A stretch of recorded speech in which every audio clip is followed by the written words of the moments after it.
Pope John Paul II on his pilgrimage of hope in Mexico. Everywhere he went on this, his first papal journey, he was greeted with affection and emotion. But if the Pope's tour was rewarding as an event for the country's Catholics, the real test of his mission is yet to come. The Pope's visit to Mexico centered on the opening of the controversial Latin American Bishops' Conference. The outcome of the conference could have a profound effect on the future course of the Roman Catholic Church in South America. No efforts were spared in making preparations for the six-day visit.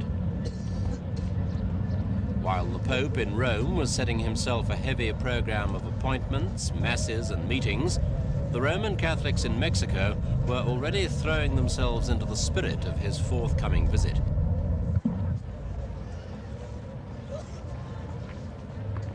In fact, it's ironic that such a conference should be held in Mexico. Although 92% Catholic, Mexico severed formal relations with the Vatican 120 years ago, after changes in the Constitution aimed at limiting the Church's power and wealth.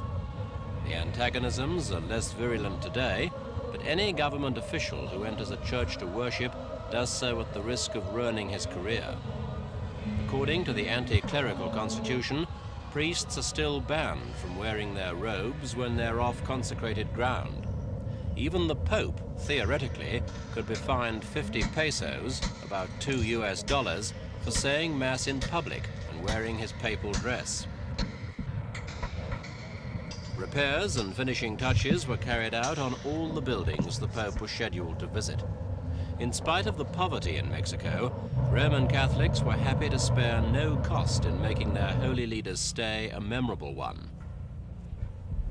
On his last day, the Pope will be here at the Catholic University to meet some 8,000 students.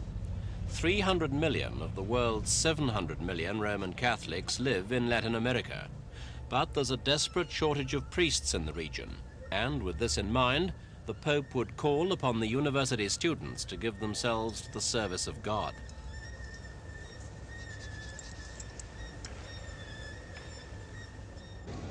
The Pope set off from Rome with 54 cameramen and reporters on his charter flight.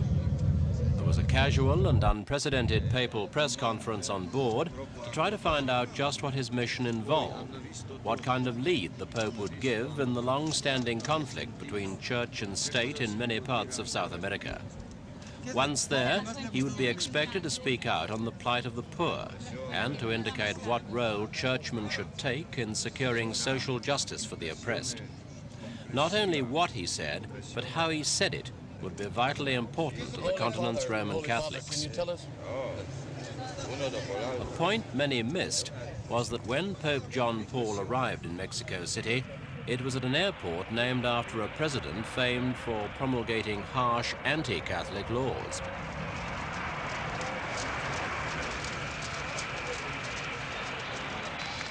Today's President of Mexico, Jose Portillo, and his wife were there to greet the pontiff. In fact, it was surprising that the president was there, so ingrained is anti-clericalism.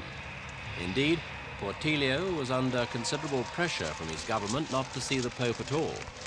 No official invitation had been forthcoming, but there was VIP treatment and heavy security because of the enthusiasm the news of the trip aroused. Even if the Mexican government didn't welcome the visit, John Paul himself showed great warmth and quickly fell to his knees to kiss the soil.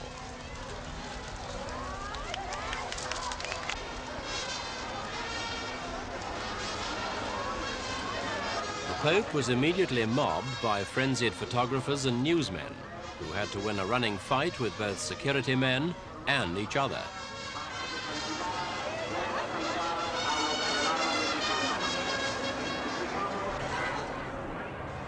A crowd of around 1 million lined the 6-mile route from the airport to the city center. Though the day wasn't an official holiday, businesses, schools, and even government offices were closed. Vatican flags and placards of the Pope sprouted all over the city, some of them even encouraging pro-Christian and anti-communist support. Not many years ago, such sentiments would have earned the sign carriers a trip to the police station. It's this sort of passion that frightens the authorities in Central and South America. Their fear is doubled by the fact that some priests have not been afraid to criticize the many repressive regimes of the continent. The clergy has also been very outspoken on the denial of human rights in some countries.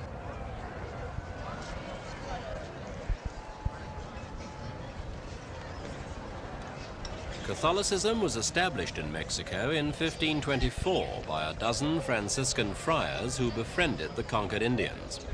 Then, according to legend, in 1531, the brown-skinned Virgin of Guadalupe appeared to an Indian rather than to the conquistadors.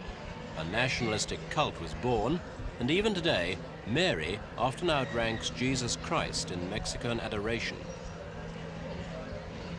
The Virgin Shrine is regarded as the spiritual center of Mexico, so it's hardly surprising that the emotional high point of the Pope's visit came when he rode across the city to visit the Virgin Shrine. About 5 million people were to block the streets of the capital, and 200,000 gathered near the shrine itself.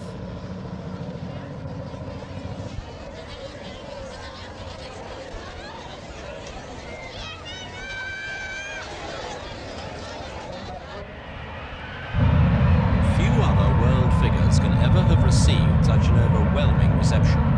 Cheering themselves hoarse, the crowd's reaction almost obscured the importance of the event the Pope had flown in to inaugurate. Each day seemed to produce an even greater turnout than the day before.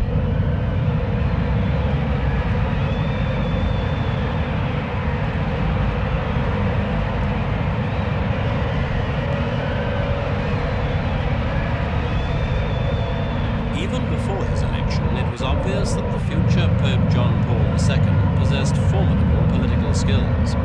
As Cardinal Wojtyla of Krakow, he had displayed a rhetorical power that made him a man to be reckoned with by the communist rulers of Poland.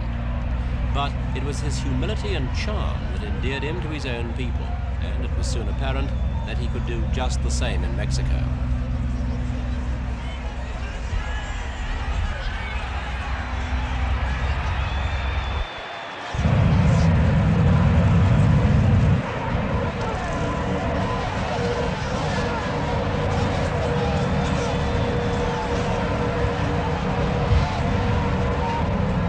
Such was the enthusiasm that thousands of police had to be deployed along the routes to hold the faithful back and to try and stem the hysteria.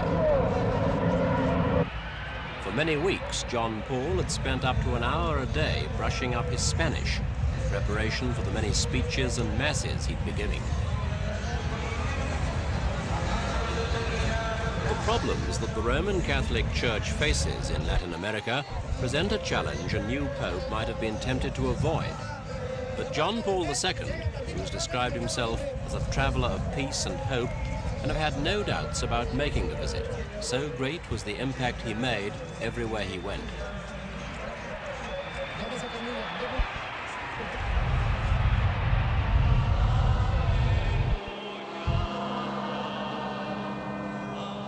The Metropolitan Cathedral provides a magnificent setting for an event like this. In his younger years, the Pope had ambitions to become an actor. He gave that up for the Church, but he still finds himself addressing audiences of enormous size. And he's a man determined to use these occasions to put his own views across.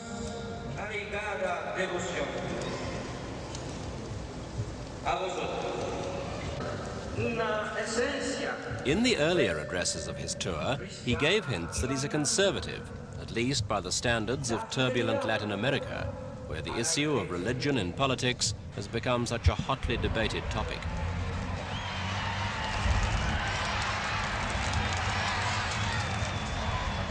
The city of Puebla, to the southeast of the capital, was the next stop on the Pope's tour.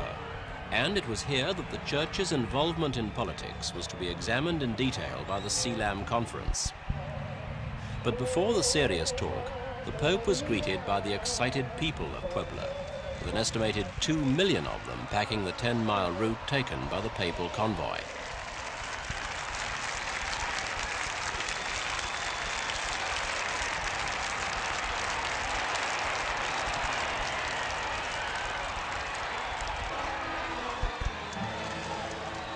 Latin America's Catholic leaders were there to greet the Pope at the Palafox Seminary, site for the 16-day Conference of Bishops.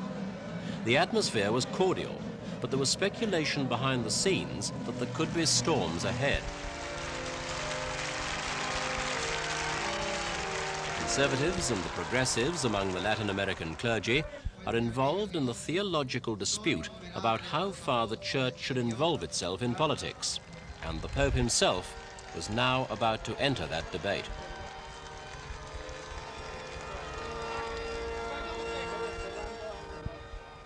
Just over 10 years ago, Pope Paul VI visited South America to attend the previous Latin American Bishops' Conference in Medellin, Colombia. And Pope John Paul's trip, and the Third CELAM Conference too, has to be seen against the background of Medellin. The Puebla Conference has, as its official theme, evangelization in the present and future of Latin America. But many of the 300 bishops here were also at Medellin, when, in spite of a call by Pope Paul for political caution, a firmly worded resolution was passed aligning the Church with the poor and underprivileged. In the years since then, a movement based on the so-called theology of liberation has grown up. Many priests in Latin America concluded that the masses can only improve their lot by becoming politically active, and if faced by a repressive regime, that can mean literally fighting for one's rights. Some priests have even taken up arms to fight alongside those underground guerrilla forces. Opposed to the progressives, though, are the conservatives, who have since objected to the Marxist influence among the activists. The Conservatives were immediately encouraged by the opening address by Pope John Paul, in which he flatly rejected the idea of Christ as a revolutionary political figure. Despite the rejection in his address, the poor and dispossessed remain dear to the Pope. It would certainly be wrong to label him a hardliner. He may believe that political ideologies, left or right, have no place in the Church, but on the humanitarian level, he's still shepherd of his flock. With Latin America's millions of poor on his mind, the Pope called for a world where there will no longer be children without enough food, without education. No longer will there be peasants without land, so they can live in dignity. No longer will there be systems that allow the exploitation of man by man or by the state.